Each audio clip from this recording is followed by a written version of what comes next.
E em meio à tensão no G20, teve uma tensão, você viu como é que o Lula cumprimentou o Milei? Ai, ai, ai, que gelo! Dos dois, né? Em meio a essa tensão, o presidente da Argentina, Javier Milei, compartilhou nas redes sociais um post com críticas a Lula e que exalta o ex-presidente Jair Bolsonaro.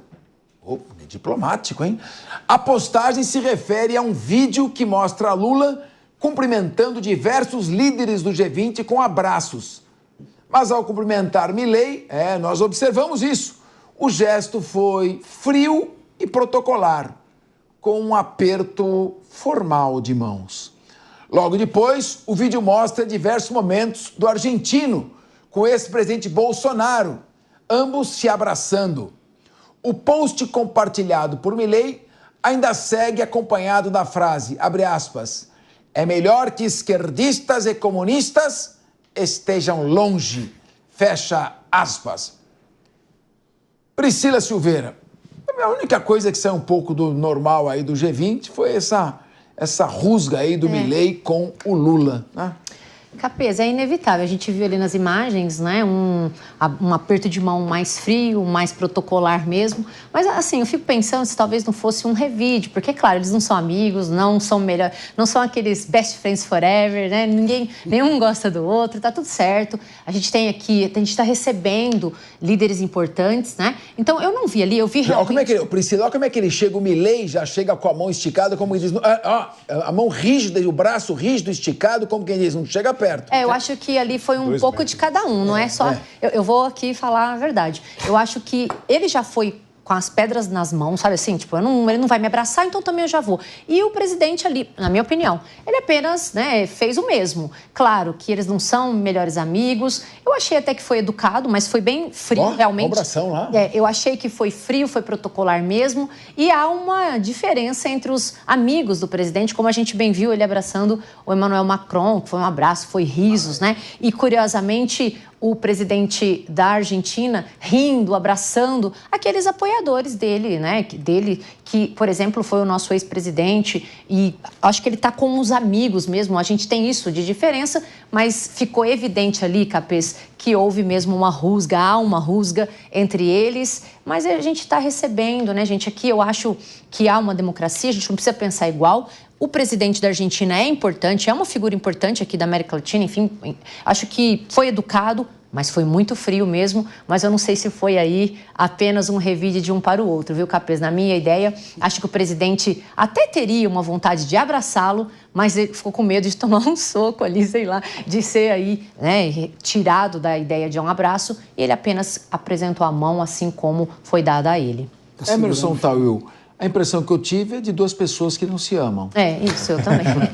O amor ali não existe. Na verdade, sempre existiu uma rivalidade entre Brasil e Argentina, né? Seja dentro dos campos ou fora dos campos. Mas é verdade que, politicamente, o Milei tem muito mais simpatia por Jair Bolsonaro do que pelo Lula, porque são posicionamentos políticos totalmente às avessas, né?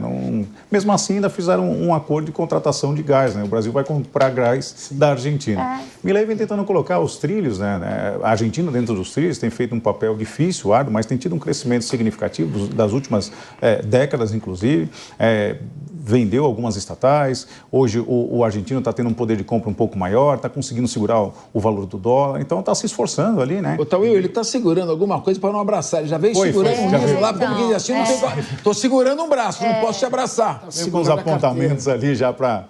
Isso é igual o militar. Ele tá com uma Olha, aí não dá para botar o braço em volta do ombro lá. Isso é igual o militar que está passando no pátio, ele está sempre com um pedaço de papel embaixo do braço para dizer que está trabalhando ali e tal, mas na verdade está descendo só cruzar o pátio. Então, essa rusga sempre existiu e com mais potencialidade, né? Principalmente por causa do governo Lula. Eles não têm simpatia um pelo outro, são governos totalmente de ideias contrárias, e isso eu acho que também não deixa de ser saudável, que não pode haver o desrespeito. E Milei se mostrou ali com um posicionamento educado, veio até o Brasil, fez o seu papel de protagonismo ali como representante da Argentina, foi contrariado em muitas das hipóteses ali que ele colocou à mesa, se sentiu desrespeitado, inclusive, ele fez isso, fez um post nesse sentido também, mas infelizmente o Mandurinha não fez verão. E também o Milei não tem muito com se preocupar, porque o G20, como a gente disse aqui na fala anterior, foi mais um encontro ali político do que propriamente algo que possa ser colocado em prática, até porque Joe Biden não ganhou não teve, né, a eleição de Kamala Harris e, infelizmente, para ele, né, para o Lula, foi Donald Trump que ganhou. Então, quer dizer, tudo que ficou ali no G20 ficou por tão somente aqueles momentos ali de cordialidade entre os amigos, best friends, como disse a Priscila aqui, e os que não eram best friends ficaram do lado de fora.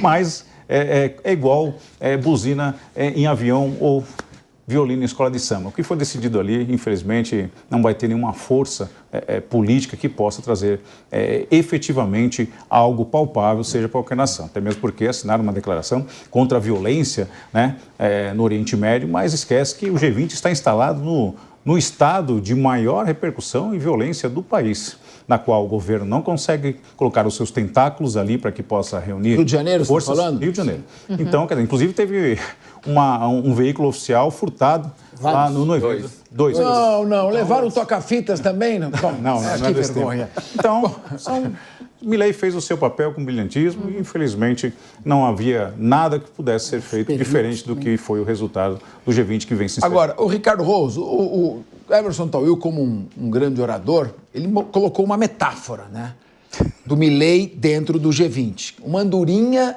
não faz verão. Quer dizer, a andorinha seria o Milei e o verão seria a reunião do G20. Mas também esse verão é meio michuruca, né? Então, para que serve esse verão aí? Nem tinha verão para fazer ali, para falar a verdade, viu? Na verdade, não há amizade entre Milei e Lula. Ponto. Acabou. Nunca houve. Houve, na verdade, um antagonismo na campanha. Bolsonaro pediu voto para Milei e Lula pediu voto para outro candidato da esquerda. Ponto. Milei ganhou. A mesma coisa aconteceu nos Estados Unidos. Lula se posicionou do lado da Câmara, Milei do lado Milei e Bolsonaro do lado de Trump. Inclusive, isso é um alerta. Isso, inclusive, é o que talvez dê um calor no coração do Milei, porque o Milei pretende, com o Trump, ampliar em muitas relações comerciais na Argentina. Porque o Brasil, com o Lula, não vai ser este grande player. O Brasil, eu acho que é o segunda relação comercial. Brasil-China primeiro, depois Estados Unidos, né, Coronel?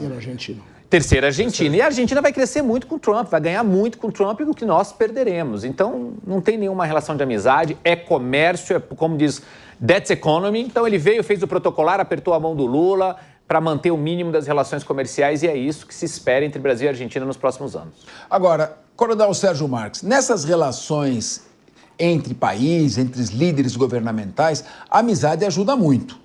Mas os interesses geopolíticos, nacionais e econômicos, como disse o Ricardo Rose, acabam sobrelevando essas relações pessoais. Pelo menos o G20 não serviu para aproximar os países em termos econômicos, porque, por exemplo, o Lula se dá muito bem com o Emmanuel Macron, mas o Macron é o maior inimigo do agronegócio brasileiro.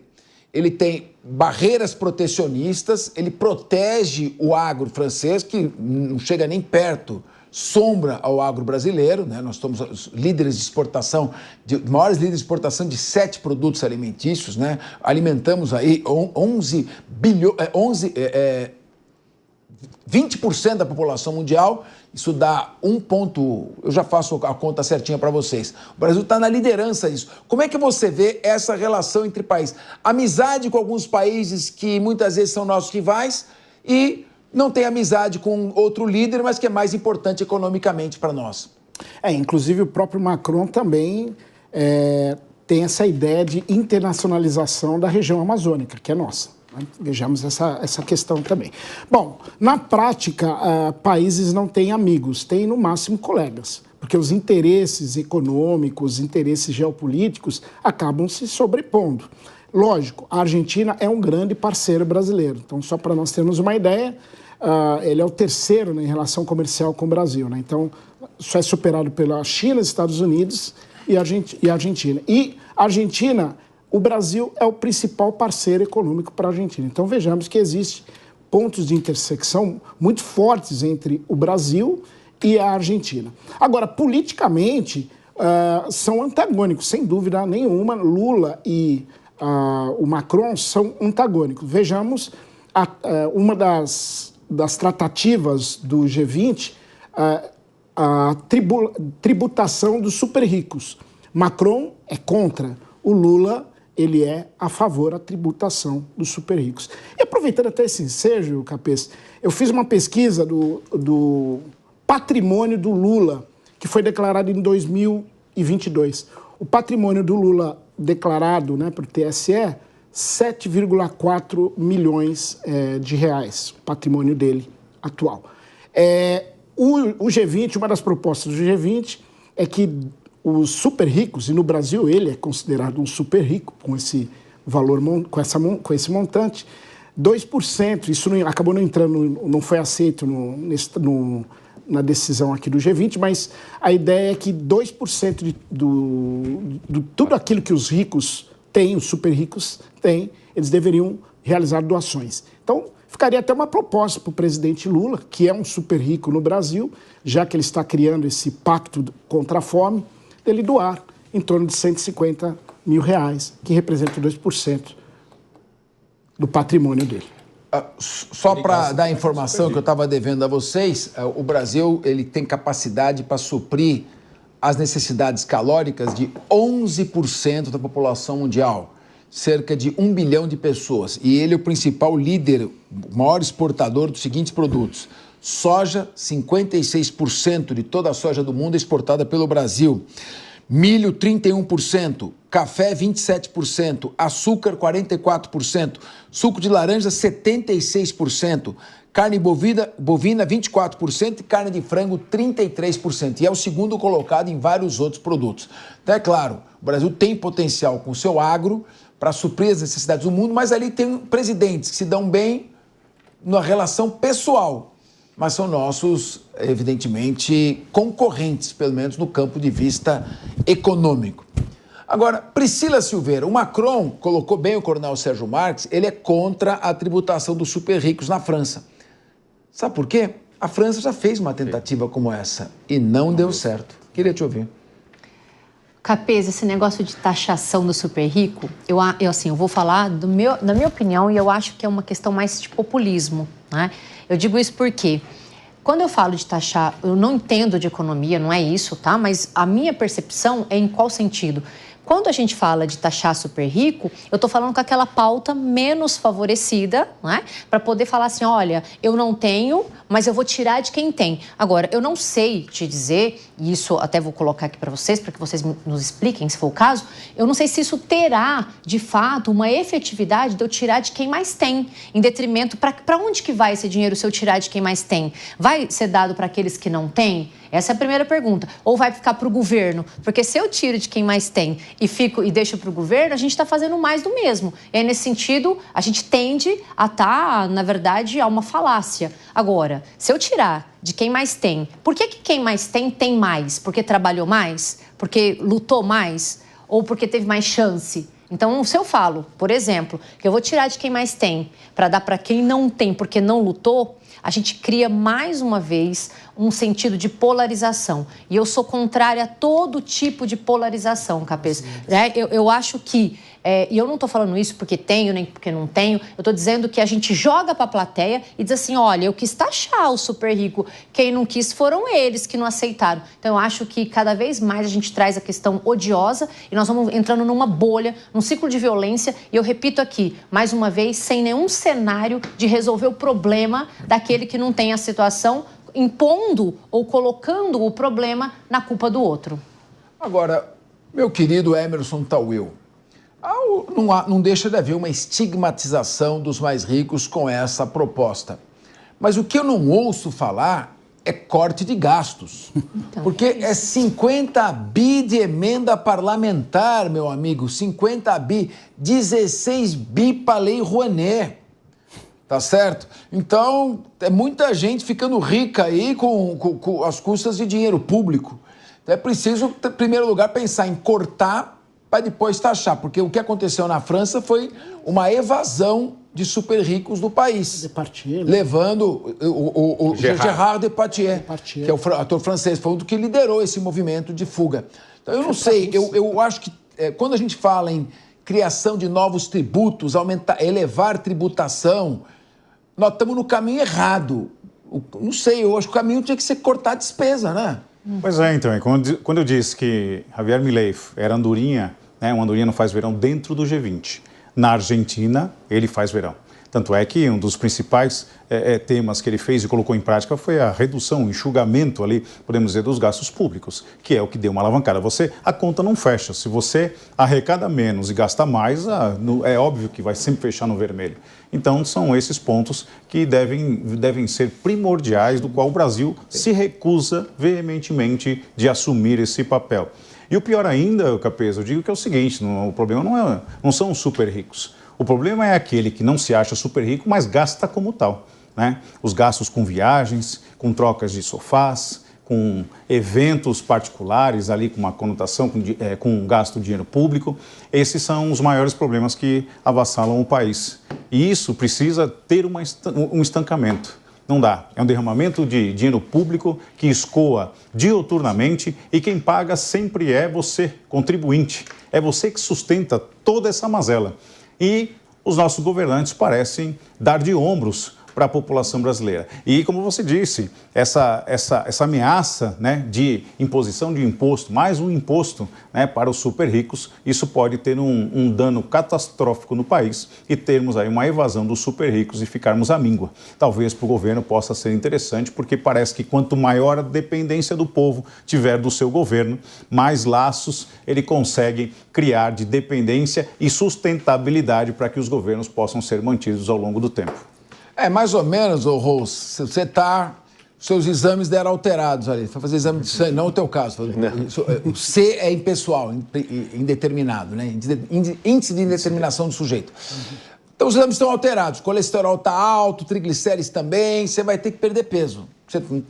E aí você fala, eu vou perder peso da seguinte maneira, vou tomar um banana split todo dia, vou tomar depois um belo milkshake, um hamburgão desse tamanho, mas vou tomar um remedinho ali para dar uma equilibrada. E vou tomando mais remédio, vou comendo e tomando mais remédio, comendo e tomando mais remédio. Não é melhor cortar na raiz do que ficar tentando consertar o que está errado? Vou continuar gastando e vou continuar aumentando a arrecadação tributária.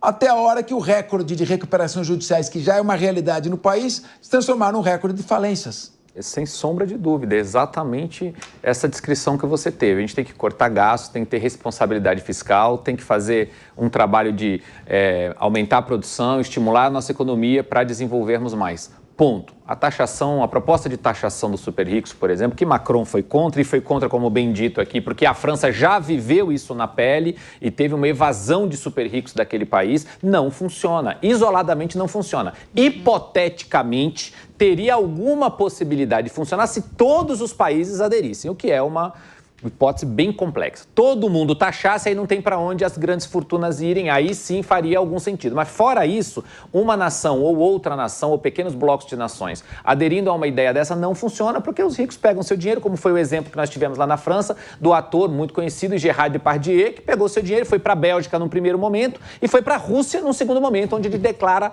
renda hoje na Rússia, fugindo da França. E a França já viveu isso na pele, sabe que não funciona, por isso o Macron não apoia a ideia. Então, por isso, no começo aqui do programa, eu falei que o G20, essa declaração final, foi um enxugar gelo, porque na prática o que nós tivemos mais gastação de recurso público, fazendo, por exemplo, aquele evento lá, que foi conhecido como Janjapalooza, por exemplo, que não levou a lugar nenhum, só deu dinheiro para artista. Foram mais de 30 milhões de reais investidos num show, daria mais de 600 mil cestas básicas para ajudar as pessoas que estão com fome, mas nós não fizemos isso. Nós fizemos o show, demos dinheiro para os artistas, assinamos um documento falando que queremos acabar com a fome no mundo e no fim do dia nada aconteceu.